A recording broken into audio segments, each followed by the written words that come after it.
So this is my presentation about all the places we will be visiting while we are in Italy. So first, we're going to Florence.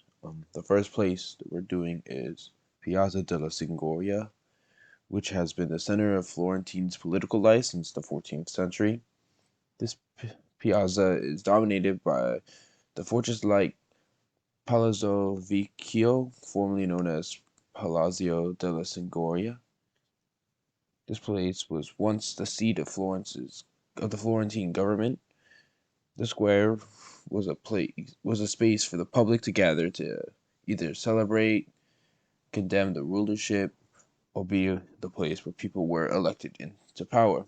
There is also a bell in the tower known as the Vacca, which is Italian for cow. And it is known for its monotonous tone that rang out across the city. The next place is Ponte Vecchio, which is a medieval bridge. This is the first arched bridge to be built in the West, and it crosses over the Arno River. Its builder, Taddeo Gaddi, completed the bridge in 1345. It's known for its collection of jewelry shops, which spans across the whole length of the bridge. It has held merchants for its entire history, and Ferdinand I made the bridge all jewelry shops because he didn't like the smell of the butchers and grocers that were around the bridge. He was an emperor at the time he did this. Um, Basilica of Santa Croce is the largest Franciscan church in the world. It encompasses the history of art and faith in the Western culture in its entirety. The current church's foundation stone was laid on May 3rd, 1294 or 1295. The year has some dispute over which one it was, but it was one of those 2 years. And the church was under Alfonso di Cambio, which was Florence's leading architect at the time. And over the centuries, Santa Croce became a île de mémoire, which is a pantheon of the entire nation. The Gates of Paradise were designed by sculptor Lorenzo Gilberti for the north entrance of the Baptistery of San Giovanni, but when they were completed, they were installed at the east entrance. Each wing contains 5 large rectangular wreaths of scenes from the Old Testament.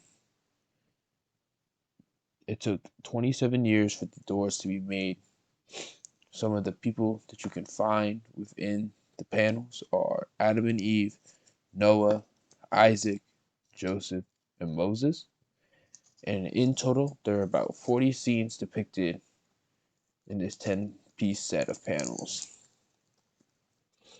Next up, we have the places we're going into. Rome. First one is the Roman Forum, the most important forum in all of ancient Rome.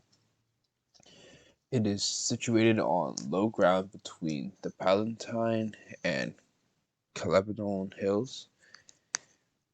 It was a scene of public meetings, law courts, and gladiatorial combats in Republican times. It was lined up with shops and open-air markets. And under the empire, the Roman Forum was the site of many of the city's most imposing temples and monuments. The Colosseum, which its real name is Flavian Amphitheater, became known as the Colosseum because of a large colossal statue that stood nearby. It was built in the 1st century at the behest of the emperors of the Flavian dynasty, and until the end of the ancient period, it was used to present spectacles such as animal hunt and gladiatorial games. Today, the Colosseum is a monument to works of art and human ingenuity that have survived the centuries. The Sistine Chapel and Michelangelo's frescoes. The Sistine Chapel is renowned for its Renaissance art, especially the ceiling painted by Michelangelo, which is the frescoes. The chapel stands on the foundation of an older chapel called the Cappella Manga, Michelangelo's frescoes is the ceiling of the chapel, which depicts 9 scenes from the book Genesis. The Last Judgment is another fresco that depicts the second coming of Christ, who is judging all of mankind. This was also made by Michelangelo. And the chapel has been the site where the College of Cardinals gathered to elect a new pope since 1492. Peter's Basilica. The Basilica is one of the most important Christian sites in the world, and it is a church, not a cathedral. The basilica was built on the Circus of Nero, which is where St. Peter is believed to have been crucified. St. Peter is believed to be buried under the papal altar, and the current basilica began to form in the 15th century and was expanded and added to by popes and architects across the 16th and 17th centuries, making it the largest church in the world. And the basilica is located in Vatican City, which is near central Rome. The Trevi Fountain is considered a late Baroque masterpiece and is arguably the best known fountain in the city. It was designed by Nicola Salvi and completed by Giuseppe Panini in 1762. Where the fountain is currently located, there was another fountain before it, but it got destroyed in the 17th century. This led to a competition to be held for a new fountain, and Salvi won in 1732. The plans of the fountain were slightly changed by Panini after Salvi died in 1751. The Pantheon gets the structure's name, which is, well, Pantheon is derived from the Greek words pan, meaning all, and theos, meaning gods. The original Pantheon was destroyed in a fire around 80 AD and then rebuilt again in 10 AD by Emperor Domitian, only for it to be burned down again. It's unknown who the existing Pantheon's architect was, and Hadrian was the emperor when the current Pantheon was built, but it is uncertain what role he played during the project.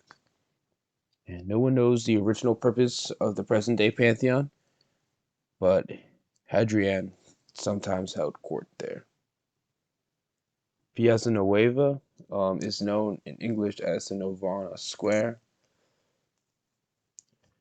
It is one of the most famous squares in Rome, and is the finest symbol of the Baroque Rome. Piazza Nuova hosts one of the most picturesque local markets in Rome, and you can find the Borani, Borromini, and Giacomo della Porta fountains within this square. In 1647, Pope Innocenzo X started designing a new fountain for the middle of the square. The fountain that he designed is known as the Fountain of the Four Rivers. The Spanish Steps is a grand staircase that has 138 steps that leads down to Piazza de Spangia. Piazza de Spangia is the square of the Spanish embassy, which gives the Spanish Steps their name. The stairs were constantly delayed until 1660, when the French diplomat to the Holy See Antiquaire died, leaving a considerable fortune to fund the staircase's construction. Francesco de Sancasas was chosen to build the steps due to his French design, and these 300-year-old steps are still the widest known in Europe. Finally, we have Ostia Antica, which is a Roman site that contains the ruins of an ancient port town that served as the gateway to Rome. Ostia Antica may have been Rome's first colonia, possibly established by the fourth king of Rome. Under Julius Caesar's dictatorship, Ostia became the focus of imperial development to improve Rome's grain supply. As the landscape changed over the centuries, Ostia was unfortunately slowly abandoned as the sea gradually encroaching to only a couple of miles away from the town. Today, the ancient town now has a great many ruins like an amphitheater, the Baths of Neptune, remains of military camps, there's temples, and the Osea Synagogue, which is the oldest known synagogue in Europe. And these are my sources. And yes, thank you.